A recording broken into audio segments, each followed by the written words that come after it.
अस्सलाम वालेकुम नाज़रीन, सऊदी अरब में काम करने वालों के लिए एक बहुत ही बड़ी खुशखबरी है। सऊदी हुकूमत की जानब से एक कामे का ऐलान हुआ है, जैसे कि आपको भी पता है। उस कामे का नाम है कामा मुमय्यज़ा। तो आज की इस वीडियो में मैं आपको ये बताऊंगा कि ये कामा मुमय्यज़ा क्या है और इस कामे को हासिल करने के बाद आप कौन कौन से काम सर अंजाम दे सकते हैं, या फिर इस कामे को हासिल करने के बाद आपको क्या क्या फ़ायदे हासिल होंगे। तो आज की इस वीडियो में मैं आपको सब कुछ तफसील डिटेल के साथ बताऊँगा। बट वीडियो को स्टार्ट करने से पहले आपसे रिक्वेस्ट है कि अगर आप हमारे इस चैनल पर न्यू हैं तो आप हमारे चैनल को लाजमी रेड करके सब्सक्राइब के बटन पर क्लिक करके सब्सक्राइब कर दें और साथ ही नोटिफिकेशन बेल आइकन को ऑन कर लें। उससे ये होगा जब भी कोई भी मैं न्यू वीडियो अपलोड करूंगा तो उसकी इन्फॉर्मेशन सबसे पहले आप दोस्तों को मिल जाएगी। तो वीडियो को स्टार्ट करते हैं। तो सऊदी न्यूज़ वेबसाइट ने तफसीलन देते हुए बताया है कि अकामा मुमय्यज़ा मुनफरद अकामा दो तरह का होगा। एक अकामा एक बरस के लिए जारी होगा और काबिल तजदीद होगा, इसकी फीस होगी।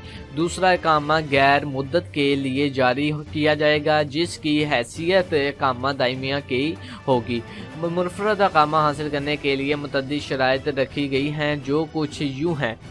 उम्मीदवार के पास दायमी अकामा यानी कि 5 साल अकामा होना ज़रूरी है। उम्मीदवार की उम्र कम से कम 21 वर्ष की होना ज़रूरी है। उम्मीदवार का रिकॉर्ड जराइम से पाक होना चाहिए, यानी कि किसी भी किस्म का कोई जुर्म वगैरह ना किया हो सऊदी अरब में, या फिर जेल वगैरह ना काटी हो सऊदी अरब में, और मुकर्रर अकामा की फ़ीस अदा करना होगा, ठीक है। या फिर जो अकामा आपके पास इस वक्त मौजूद है, आपने उस अकामे की या फ़ीस अदा की हो, इसके पास मोटर पासपोर्ट हो, वो मुतअद्दी अमराज से पाक होने का सर्टिफिकेट हो, यानी कि आप किसी भी बीमारी में मुब्तला नहीं होना चाहिए, ठीक है। ये कुछ शराइत हैं। और अब मैं आपको ये बताऊंगा कि ये कामा हासिल करने के बाद क्या आप नहीं, बल्कि एक भाई ने मैसेज किया था कि भाई क्या ये कामा मुमय्यज़ा ग्रीन कार्ड जैसा है, तो वो भी मैं आपको बता देता हूँ।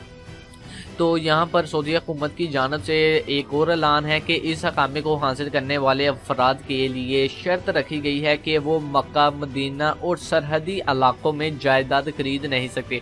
जी हाँ, मक्का मदीना और सरहदी इलाकों में जायदाद खरीद नहीं सकते, ताहम इन्हें सऊदी अरब के दीगर शहरों में जायदाद की खरीदो फरोख्त और इसे किराए पर देने की इजाज़त होगी। जी हाँ, आप सिर्फ मक्का मदीना और सरहदी इलाकों में जायदाद नहीं खरीद सकते, बाकी ताहम किसी भी इलाके में आप यानी कि अपनी जगह प्रॉपर्टी वगैरह खरीद सकते हैं, उसे आप बाय वगैरह करके आगे फरोख्त कर सकते हैं, या फिर किसी बंदे को किराए पर दे सकते हैं। इसके अलावा इस कामे को हासिल करने के बाद आपको कफील वगैरह की किसी बंदे की कोई ज़रूरत नहीं होगी। जैसा कि आपको पता है कि आप सऊदी अरब में काम करते हैं, अगर आपको अपने मुल्क वापस जाना हो, या फिर सऊदी अरब के मुख्तलिफ शहरों में जाना हो, या फिर अपना तबादला करवाना हो, तो आपको कफील की ज़रूरत पड़ती है। आप उनकी मिन्नतें वगैरह करते हैं, तो फिर भी वो आपको ट्रांसफ़र आपका नहीं करते, या फिर आपको अपने मुल्क वापस नहीं जाने देते।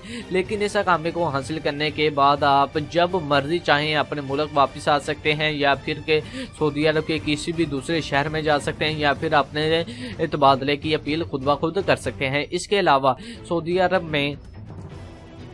में अगर आप किसी भी बंदे को अपने पास काम करवाने के लिए बुलाना चाहते हैं, तो आप पाकिस्तानी या फिर किसी भी मुल्क से या किसी भी बंदे को बुलाकर अपने नीचे काम करवा सकते हैं। लेकिन पहले ये इस तरह का काम नहीं होता था, लेकिन ये सिर्फ उन लोगों के लिए है, वही यानी कि बेशक वो पाकिस्तानी है, इंडियन है, जिस मर्जी कंट्री का, लेकिन उसके पास अकामा मुमय्यज़ा है, तो वो किसी भी मुल्क से किसी भी बंदे को बुलाकर अपने नीचे काम करवा सकता है, किसी बंदे को अपने लिए ड्राइवर वगैरह रख सकता है। और सबसे बड़ी ये खबर है कि आप अपनी फैमिली को विजिट के वीज़ा पर बुला सकते हैं, जब चाहे मर्जी आप अपनी फैमिली को विजिट के वीज़ा पर बुला सकते हैं। पहले ये होता था कि आपको कफील से मालूमात यानी कि कफील से आपको यानी कि उसे एप्लीकेशन वगैरह देनी पड़ती थी, या उससे रब्ता करना पड़ता था कि मैं अपनी फैमिली को बुलाना चाहता हूँ, मुझे आप इजाज़त वगैरह दें। लेकिन अब इस तरह का कोई सीन नहीं होगा। उन लोगों के लिए जिनके पास अकामा मुमय्यज़ा होगा, वो किसी भी वक्त अपनी फैमिली को अपने पास विजिट के लिए बुला सकते हैं। और जो भी इंफॉर्मेशन थी मैंने आपके साथ शेयर कर दी, अब जो भी न्यू इन्फॉर्मेशन आएगी वो भी मैं आपके साथ शेयर कर दूंगा। लेकिन आपको ये मैं बता दूं कि अगर आपने अभी तक हमारे चैनल को सब्सक्राइब नहीं किया तो इसे लाजमी सब्सक्राइब कर दें, रेड कलर के बटन पर क्लिक करके सब्सक्राइब करें और साथ ही नोटिफिकेशन बेल आइकन को ऑन कर लें। उससे ये होगा जब भी कोई भी न्यू इन्फॉर्मेशन आएगी वो सबसे पहले मैं आप दोस्तों के साथ शेयर कर दूंगा। और ये कामा किन लोगों को मिलेगा, किन लोगों को नहीं मिलेगा, ये मैं सब कुछ आप दोस्तों को बता चुका हूँ। अगर फिर भी कोई भी आपका क्वेश्चन है तो वीडियो के नीचे आप कमेंट कर सकते हैं, मैं नेक्स्ट वीडियो में आपको उसके बारे में तफसीलन गाइड कर दूंगा। तो आज की ये वीडियो इतनी थी। वीडियो को लाइक करें, शेयर करें और चैनल को लाजमी सब्सक्राइब करें।